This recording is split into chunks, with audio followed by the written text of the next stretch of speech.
Being unique in the auto industry isn't exactly impossible, but as car manufacturers continue to update and/or completely overhaul a lot of their designs and ideas, some people are still saying that some of these cars are either starting to look the same, while others that used to be some people's favorites have actually gotten worse. And if you're a car company as rapidly rising as Hyundai, for example, you hear things like this and think, well, we really need to make a splash here. Let's think a little bit further outside of the thought box. We'll speak so soon because sometimes ideas like that turn out to be one step too far.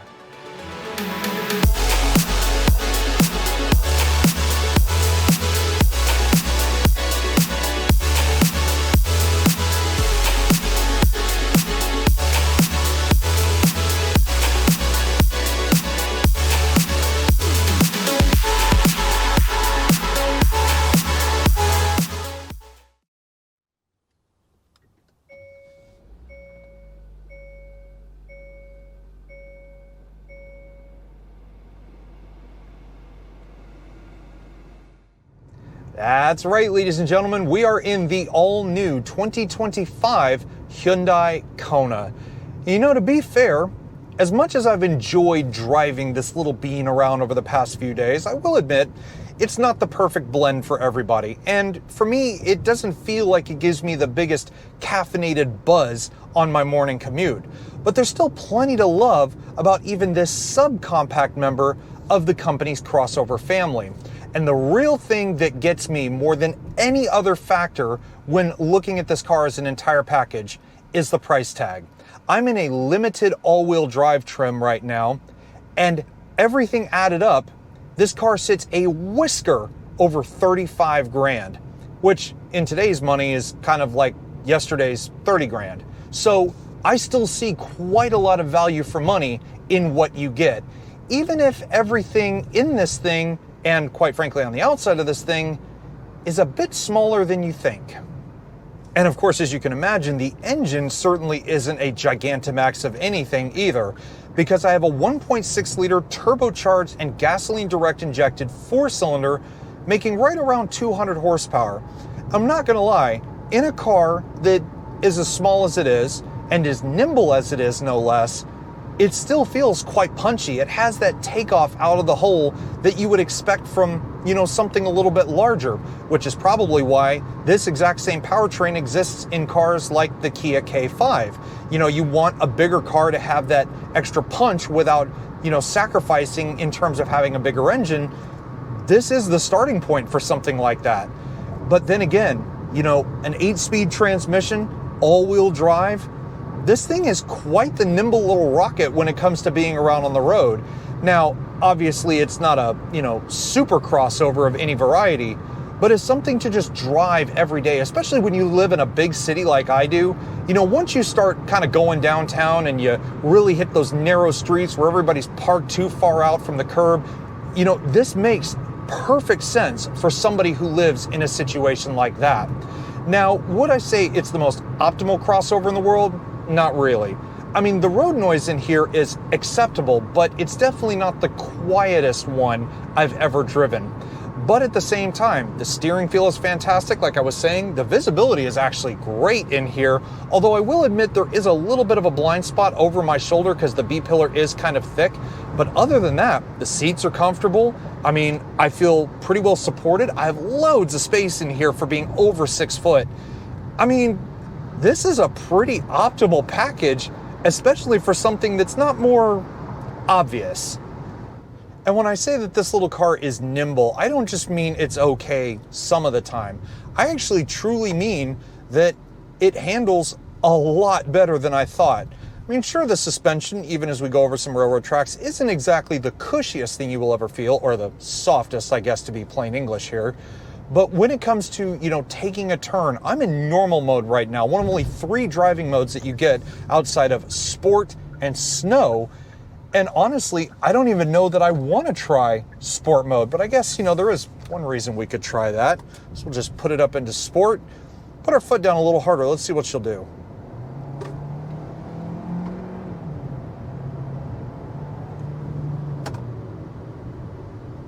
I can get down with that.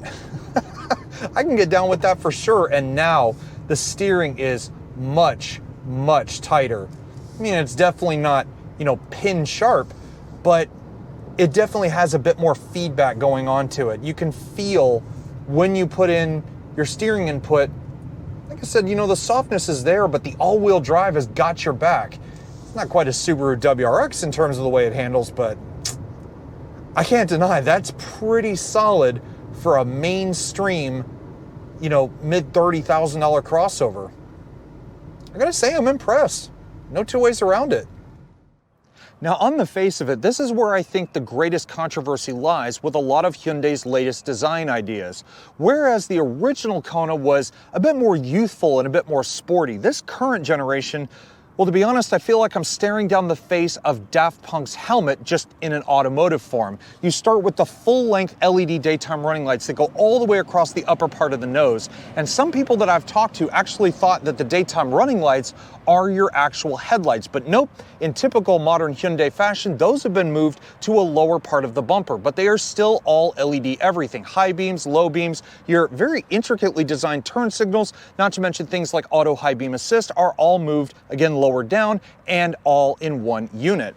But as far as the rest of the design goes, I feel like the person who really had the main design for this car in mind only had a ruler to play with. There's a lot of angles and not so many curves or creases going on here. It's a very out there design, to say the least. But we still have things like active grille shutters. I'm also loving this sort of dark metallic silver going along the bottom of the bumper, just to kind of, break up the monotony of the black accents that go around things like the front face and around the bumpers and so on. But this being fully loaded out, a lot of the stuff you see is standard across the range. But on this, we have front and rear park assist, you have radar cruise control, you have a panoramic camera, you have, literally anything you want. Blind spot monitoring, rear cross traffic alert, you have the lane tracing or lane following. What more do you need besides the kitchen sink? Now, if you're the sort of person who lives in an urban environment and you need a bit more utility, or perhaps size just isn't your biggest priority of them all, well, the Kona could very easily be that vehicle you would be looking at.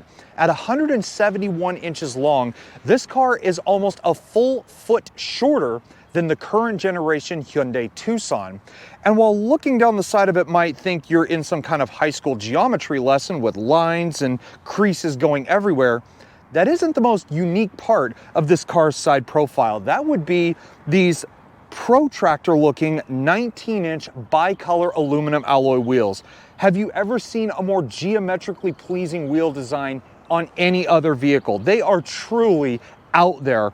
But of course, you want to keep that machine face looking as clean as possible. So for that reason, they are wrapped in 235/45 series Kumho all-season tires. And just because the Kona might be small doesn't mean that its standard features list isn't growing the more you start exploring this car. From everything like its body-colored side view mirrors with the LED turn signals to one of the largest power sunroofs I've ever seen on a subcompact crossover. This thing goes about 3/4 of the way down the roof, way past the B-pillar, and the fact that it needs one, a little bit excessive in my book. A standard size one would be just fine, but for those who want the look and feel of a panoramic roof on such a small vehicle, that's definitely something to look into. Not to mention the black plastic cladding that's going around the fenders and along the bottom of the doors here is sort of giving me a bit of a Subaru Crosstrek sort of feeling. I'm not saying it's ugly. It does break up the sort of brightness of this mirage green exterior that I have on this one, but to say that it's needed in excess is a little bit much. But getting away from all of that, you have one of the most unique features I've ever seen on any vehicle. And Hyundai was the first one, I think, that's ever pulled something like this off. You literally have the company's logo as your key fob. And on the front of it, you have lock, unlock, panic, and even remote start in this case, followed by on the side, the button for the power tailgate, and of course the feature that globally many of us have lovingly since dubbed as Smart Park.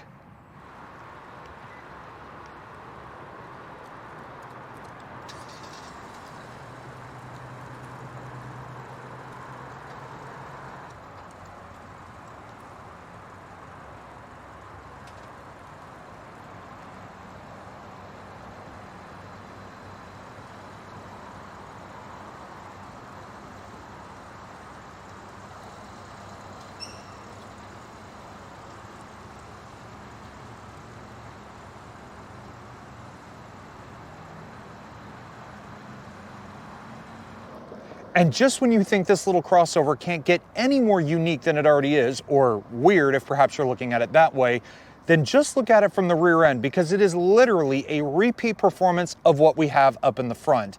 Remember that Daft Punk comparison I was making around the other end? Well, I feel like we have both band members here, because the rear LED lighting is this little red strip going all the way around from the sides across the tailgate, with the rest of your LED lighting down here on these blacked out fenders. But apart from that, I mean, there's really not much else to sort of grab your attention and just shout, wow, that's amazing.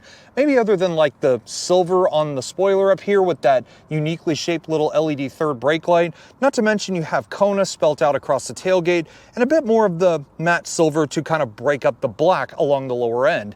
But even things like that aren't enough to really make people shout to the heavens about it. What you really need to see is something, I guess, a little bit nicer, a little bit more worth your while. So take the key fob, lock the car, walk around to the back here,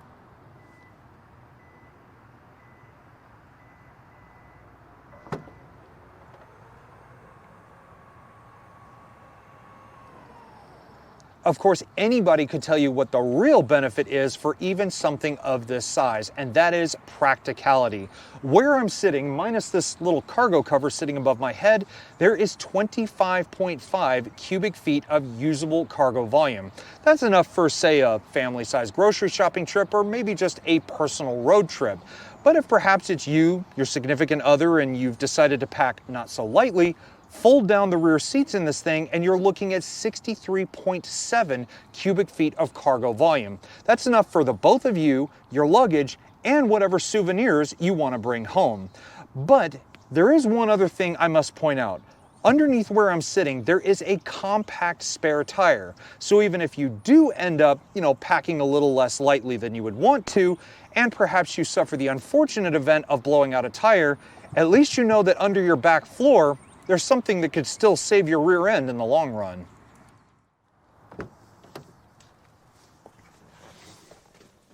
Now at this point, I'm sure many of you would either run for the restroom because you think this car looks absolutely atrocious, or you may be thinking of it in the context that I did when I first saw it, which is, this car literally looks like it came from the future. But when you're actually inside of it, this is where Hyundai's genius comes into play, and a little bit of weirdness mixed in, if you want to call it that, because the genius part is they give you literally everything you need, up to but not including the kitchen sink, and also at the same time, they don't even put a single one of their company logos anywhere inside of this car. The only place I can even think of one appearing is on the infotainment or the gauge cluster, and we'll get to that here in a moment. But let's start with the leather-bound, heated and cooled seats. Incredibly comfortable to sit in. Of course, adjustable in about as many ways as you can imagine too. I have a leather-rimmed and heated steering wheel with no company logo on it, just a silver bar with 4 dots. Still don't get that one. You have every single electronic creature comfort you could think of, from volume adjustments, Bluetooth, Hyundai Safety Sense. I mean, literally anything you need is all here. You have paddles on the back of the steering wheel as well, even though there is no manual mode on one of the most oddball gear selectors I've ever seen anywhere. It sits about an inch above my right knee, and it is so thick, I can only imagine either getting in an accident or just being very uncomfortable, and my knee smacking this thing and either breaking it off or doing some damage to my kneecap. And of course, to use it, you have to twist the silver end in either direction in order to select what gear you need. I just think that's one of the most ridiculous ideas that any company has ever put in any car. But back to those 2 screens hiding up here on the dash. First of all, I honestly thought this car was part Cadillac because it has this screen extender that goes all the way across that contains not only one 12.3-inch screen from your gauge cluster, but a second one of the same size with the company's latest infotainment and telematics. But starting with the gauge cluster, I kind of like the sort of fire and ice look that they have, where the tachometer is more of like a orange, and then you have the speedometer, which is in a very nice light blue.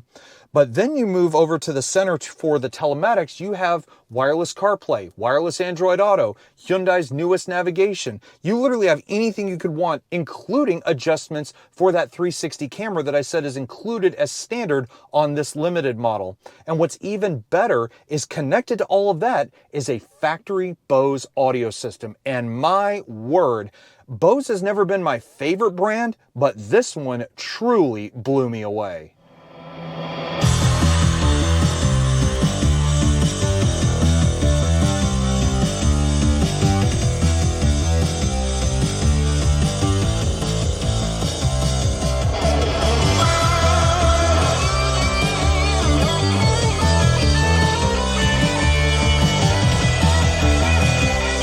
And while nodding my head to some pretty sweet tunes is always a good thing, the genius and weirdness combination continues its assault as you move down into the lower console. First off, all of the main telematic switches up here, or buttons in this case, are all surrounded and finished in this beautiful like brushed silver, which I guess that adds a little something to it, right? But then you get to the dual zone climate control, and it is stupid simple. I literally mean that. All these little triggers here are just your temperature controls, air direction, and your fan speed. That's it. Everything else is a physical button, from your defrost settings, synchronizing the AC, air recirculation, and so on. But then the weirdness starts to kind of come into play as you get towards the bottom. Things like I have two USB-Cs up here, but only one is strictly for charging your phone. The other one can be alternated between charging your phone or connecting it via USB-C and charging it at the same time. And it's an actual button. And once you push that button, it will actually change different lighting colors depending on what setting it's on. I also have a wireless charger, which is always a nice thing to have. Your heated, ventilated seat controls, heated steering wheel, auto brake hold, those are all pretty self-explanatory. Same thing with your drive mode, which I was playing with earlier, which can also be used to lock the center differential on the H-Track all-wheel drive. But then my favorite part actually happens down here in the middle. There is a boatload of storage down here for one. Everything from under this little flap here, which as you can see, I just have enough storage for my keys and that's it, to what looks like a pretty sizable storage area in the middle. Except, where are the cup holders? Check this out. You push these two little buttons and your cup holders pop right out. How cool is that?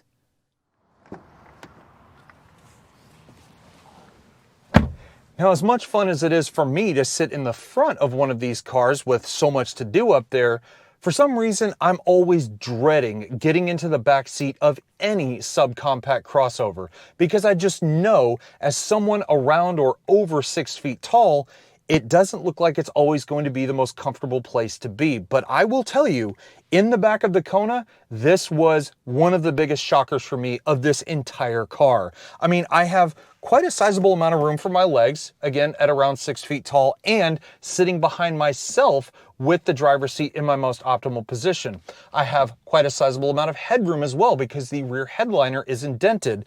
The only thing you don't get back here is a whole lot of extra goodies. I would have expected maybe some rear heated seats or something. That would have been kind of cool, but maybe it's just not an option on this particular one. I do have two USB-Cs at the back of the center console, and I also have my own air vents back here, which you don't really get on a lot of other competitors. Plus, I also have a little bit of storage back here. You could probably put your phone in there while it's charging while you're on the road. Also, speaking of being on the road, you want to get a little extra comfortable. There is, of course, the ubiquitous armrest with a couple of extra cup holders, and you could probably fit a can of soda in there, but really not much else. And on that note, everybody, this now concludes our review and drive of the all-new 2025 Hyundai Kona. And you know, I'm not gonna lie, as small as this thing is, it has left quite a sizable impression on me. Now, would I say it's the best impression? No, but it's not the worst one either, and I primarily put that down to the subjective looks. It's really not for anybody, but then again, nor is really any car anywhere in the world. But the real key points for this that would absolutely make somebody like myself come to love it even more is, number one, the performance for as small of a car as it is quite surprising. The look and feel of where you sit and spend the most time definitely feels like it's on the up and up. But the real nail, the last one that really pushes that point home, is the value for money. I mean, mid $30,000 range, and you get everything that you see here, either as standard or at a very, very small additional cost. I mean, what's there not to love about that? And when was the last time you even saw a crossover of any size at that kind of value with as much stuff as you get here? But on that note, if you guys have enjoyed this review today, or perhaps you learned something about the new generation Kona as well, give this video a thumbs up, and also while you're at it, hit the subscribe button down below, because trust me, opportunities like this do not come around very often. And with Hyundai North America stepping up and offering me some time in the new Kona to get to know it a little bit more, I mean, things like this, I could never have imagined, let alone having so many of you sticking around to hopefully the end of this review. But speaking of that, I hope you guys enjoyed it, and I will see you all in the next one. Take care, everybody, and stay safe.